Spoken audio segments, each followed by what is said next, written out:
जय हिंद दोस्तों, welcome to our channel the Indian soul. और मेरा नाम है शुभो और आज हम लोग एक रिसेंट न्यूज़ के ऊपर डिस्कस करने वाले हैं। रिसेंटली बांग्लादेश के अंदर जो इंटरिम गवर्नमेंट चल रहा है उनका जो चीफ एडवाइज़र है मोहम्मद यूनुस, उन्होंने क्या किया, उन्होंने चाइना चले गए और चाइना के जो प्रेसिडेंट है शी जिनपिंग उनके साथ मुलाकात किया। और चाइना जाने का उनका जो मेन पर्पस था, वो पर्पस क्या था, वो चाइना से इन्वेस्टमेंट यानी बिजनेस के लिए इन्वेस्टमेंट बांग्लादेश के अंदर लेके आना। क्योंकि उनके पास मोहम्मद यूनुस यानी बांग्लादेश के पास अभी फ़िलहाल के टाइम में उतना ज़्यादा इन्वेस्टमेंट की कोई ऑप्शन है नहीं, क्योंकि मोहम्मद यूनुस जिनके भरोसे बैठा हुआ था, जिनके फंडिंग के भरोसे बैठे हुए थे, वो था डेमोक्रेटिक पार्टी, जो कि यूएसए के अंदर था, जो बाइडेन की पार्टी। लेकिन यूएसए के अंदर इलेक्शन हुआ और जो बाइडेन की पार्टी हार गया और उनके जगह पे डोनाल्ड ट्रंप यानी रिपब्लिकन पार्टी पावर में आ गया। तो रिपब्लिकन पार्टी यानी डोनाल्ड ट्रंप पावर में आते ही मोहम्मद यूनुस यानी बांग्लादेश को जो भी फंडिंग मिलता था, फ्री का फंडिंग, वही फ्री का फंडिंग बंद करवा दिया और बांग्लादेश को जो भी पैसा यूएसए से आता था वो सारे कुछ बंद हो गया।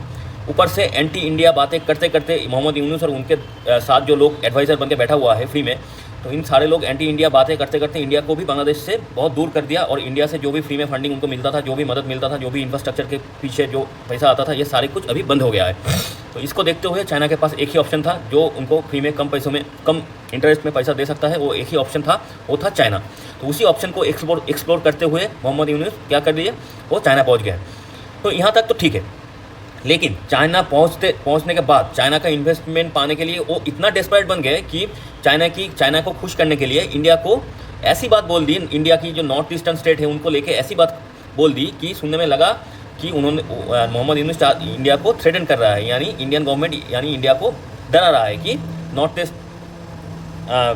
नॉर्थ ईस्टर्न जो स्टेट है उसको इंडिया से अलग कर देंगे। ऐसा कुछ उनकी बातों से भाव आया कि नॉर्थ ईस्ट इंडिया के पास चाइना को लेके आएंगे और इंडिया को डराएंगे। तो ये उनकी जो बात उन्होंने बोला, उसके बाद से ऐसी भावना, ऐसी सोच बाहर आ चुका है उनकी कि वो उन्होंने इंडिया को थ्रेट करने की कोशिश की।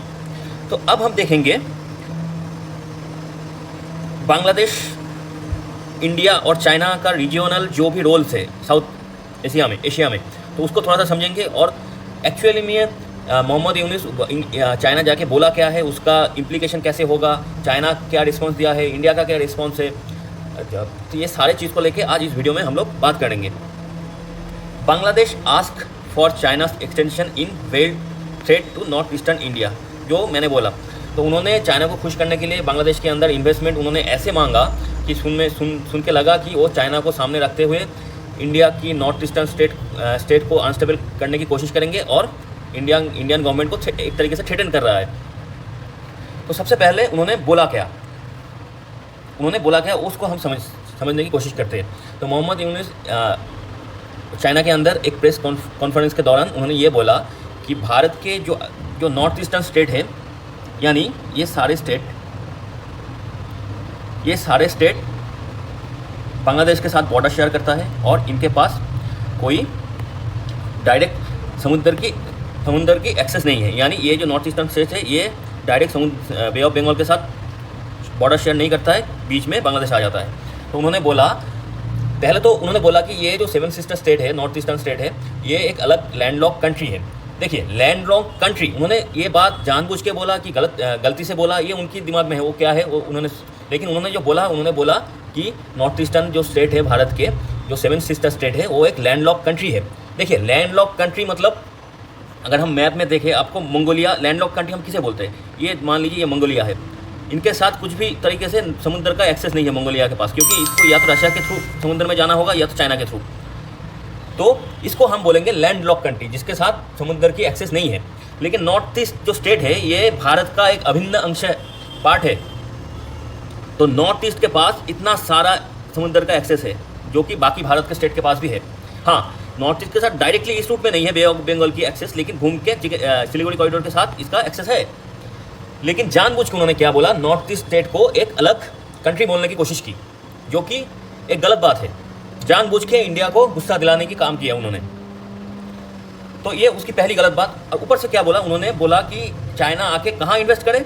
अगर मैप में देखें, ये है सिलीगुड़ी कॉरिडोर, जो इंडिया का एक नैरो पैसेज है जो बाकी इंडिया से नॉर्थ ईस्ट रीजन को कनेक्ट करता है। तो उन्होंने बोला कि यहाँ आके उसके पास वाले एरिया में चाइना आके इन्वेस्ट कर सकता है और बाकी बांग्लादेश में भी इन्वेस्ट कर सकता है। पास वाले एरिया इसलिए बोला कि ये जो सिलीगुड़ी कॉरिडोर, जिसको हम चिकन नेक भी बोलते हैं, इसके पास अगर चाइना को ला के इंडिया को डराने की कोशिश कर रहा है। मोहम्मद यूनुस। तो उनका बात बोलने का कोशिश यही था, जो उनका बात का जो भाव निकल के आ रहा है तो यही है। तो उन्होंने यही बात बोला कि चाइना इन्वेस्टमेंट करे, कहाँ पे करे, सिलीगुड़ी कॉरिडोर के पास करे, बाकी बांग्लादेश के अंदर करे। देखिए वो ये भी बोल सकता था कि चाइना आके इन्वेस्टमेंट बांग्लादेश के अंदर करे, लेकिन उन्होंने बोला कि सिलीगुड़ी कॉरिडोर के पास इन्वेस्टमेंट करे, ये उनका स्पेसिफिक करके बोला। इस बोलने का मकसद एक ही था कि भारत को डरवाना। हाँ, ऊपर से यह ये बोल के भी उनका बात खत्म नहीं हुआ। उन्होंने बोला कि ये जो नॉर्थ ईस्ट के साथ जो समुद्र का जो एक्सेस नहीं है, बीच में बांग्लादेश आता है, तो बांग्लादेश ही एक ऐसा देश है जो guardian of Bay of Bengal, यानी समुद्र का गार्डियन है बांग्लादेश। सोच लीजिए, पूरा समुद्र का नाम क्या है, इंडियन ओशन। भारत देश के नाम पे समुद्र है। इंडियन नेवी इंडियन ओशन के अंदर जितना भी ऑपरेशन करता है, इंडियन ओशन पार करके सोमालिया के पास भी ऑपरेशन करके आता है, लेकिन गार्डियन ऑफ सी बांग्लादेश किसको बोल रहा है, खुद को। 4-5 चप्पू जैसे जहाज लेके, टूटी फूटी जहाज लेके, टूटी फूटी नाव लेके उन्होंने खुद को क्या बोल दिया, guardian of sea, guardian of ocean, ये बोल दिया उन्होंने खुद को। तो यही है, ये जाके ये सब बातें उल्टी सीधी बातें चाइना में जाके उन्होंने बोला। हो गया उनकी बातें। अब उनकी बात पहले, अब थोड़ा सा ये नॉर्थ ईस्टर्न जो स्टेट है हमारे, इनमें कौन कौन सी स्टेट आता है वो थोड़ा सा देख लेते हैं। अब सबसे पहला असम आता है, अरुणाचल, नागालैंड, मणिपुर, मिजोरम, त्रिपुरा, मेघालय, और ये नॉर्थ ईस्ट के 7 सिस्टर के साथ +1 यानी सिक्किम। तो ये वाला हिस्सा ये सारे बांग्लादेश है, और यहाँ पे बे ऑफ बंगाल है। बांग्लादेश बोल रहा है कि चिटागोंग पोर्ट, उसके यहाँ पे एक पोर्ट है जिसका नाम है चिटागोंग पोर्ट। इस पोर्ट के थ्रू इंडिया सामान कोलकाता पोर्ट से यहाँ पहुँचाता है, वहाँ से सीधा नॉर्थ ईस्टर्न इंडिया पे लेके जाता है। तो ये बोल रहा है कि ये इंडिया हमारे ऊपर डिपेंडेंट है, इंडिया उनके ऊपर डिपेंडेंट नहीं है। हाँ, ये चिटागोंग पोर्ट यूज़ करके शायद हम लोग, जब शेख हसीना का जो गवर्नमेंट था उस टाइम पे, चिटागोंग पोर्ट को यूज़ करके हम लोग सामान नॉर्थ ईस्टर्न इंडिया में पहुंचाते हैं, क्योंकि हमें यहाँ पे या तो घूम के जाना पड़ेगा, तो यहाँ से जाएंगे तो थोड़ा सा रास्ता कम पड़ेगा, तो सामान भी थोड़ा कम पैसों में यहाँ पे बिकेगा, लोगों को सहूलियत होगी। ये बात सही है, लेकिन इसके चलते हुए एक देश की कुछ स्टेटों को अलग कंट्री बोल देना, ये एकदम एक तरीके से गलत बात है, और इंडिया जैसे देश को जानबूझ के उकसाना होता है। तो अब हम इस स्टेट को बारे में, इन सारे 7 सिस्टर के बारे में थोड़ा सा जान लिए। अब यहाँ पे हम देखेंगे बांग्लादेश का रोल, वो खुद को गेटवे या तो गार्डियन क्यों बोल रहा है, क्योंकि ये जो चिटागोंग पोर्ट है यहाँ पे, इसको भरोसे बोल रहा है कि चिटागोंग पोर्ट के थ्रू भारत का बहुत सारा सामान ऐसे कोलकाता पोर्ट से चिटागोंग पोर्ट होकर यहाँ जाता था नॉर्थ ईस्टर्न में।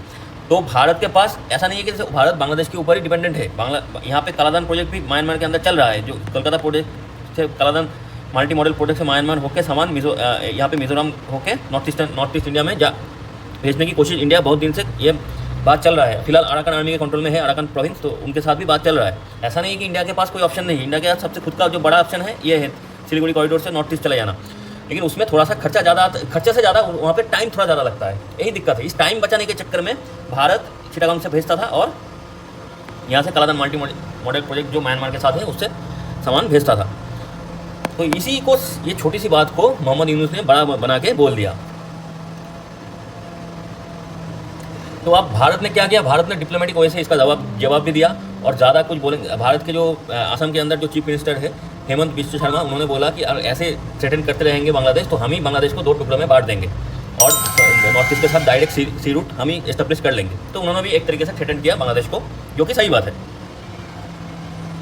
तो अब देखिए, अब ये तो हो गया बांग्लादेश की बात, इंडिया का रिटेलिएशन, इंडिया ने क्या बोला, इंडिया में क्या क्या बात हुई, ये सारी चीज़ हो गया। अब हम देखेंगे चाइना की पर्सपेक्टिव क्या है, चाइना का सोच क्या है। देखिए, चाइना के दिमाग में अभी चाइना को समझ में आ गया कि इस रीजन में, साउथ एशियन रीजन में इंडिया के पीछे लगा के, मतलब इंडिया के पीछे जाके कुछ उनको फ़ायदा होगा नहीं। इंडिया के साथ पंगा लेके चाइना का कुछ फ़ायदा होगा। उन्होंने डोकलाम कर लिया, गलवान क्लैश कर लिए, सारे में मार खा के पीछे चले गए। फिर उन्होंने बॉर्डर एंड BRI प्रोजेक्ट के अंदर श्रीलंका से बातचीत करने की कोशिश की, लेकिन अभी श्रीलंका के साथ इंडिया का जो डिफेंस पैक्ट बंद हो गया है अभी। फिर नेपाल में अभी उनके चाइना के फेवर में जो गवर्नमेंट है उसके खिलाफ आंदोलन चल रहा है। भूटान भारत का एक ऑल वेदर फ्रेंड है। अब इंडिया को काउंटर करने के लिए चाइना ने CPEC में बहुत ज़्यादा पैसा लगा लिया, वो पैसा भी डूब गया अभी।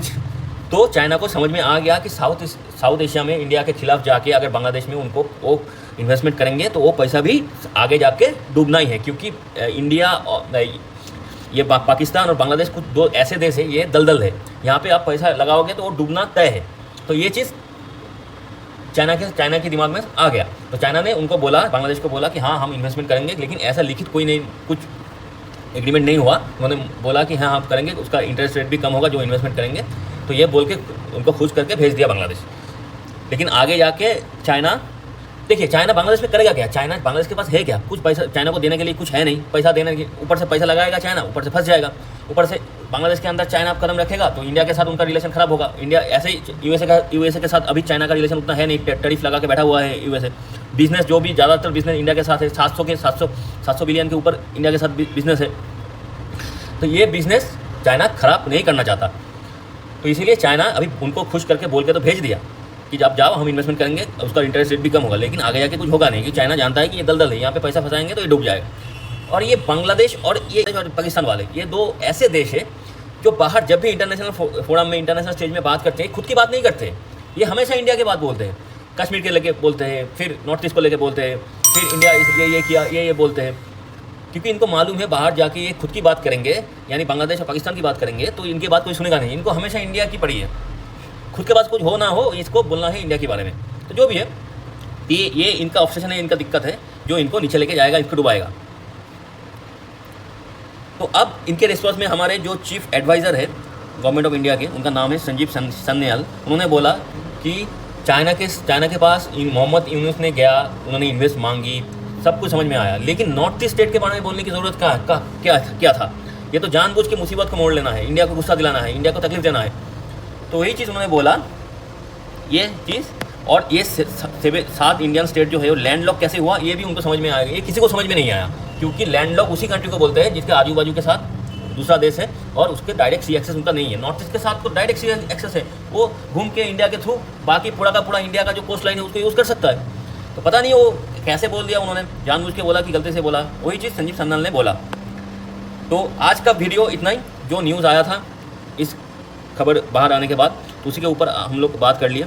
तो अगर आप लोगों को हमारी कोशिश, हमारी वीडियो, हमारी कंटेंट अच्छे लगे तो चैनल को सब्सक्राइब कर दीजिएगा और बेल बटन को प्रेस कर लीजिएगा। और जितना हो सके इस वीडियो को आप शेयर कीजिए, लाइक कीजिए। आज के लिए इतना ही, थैंक यू, जय हिंद, गुड बाय।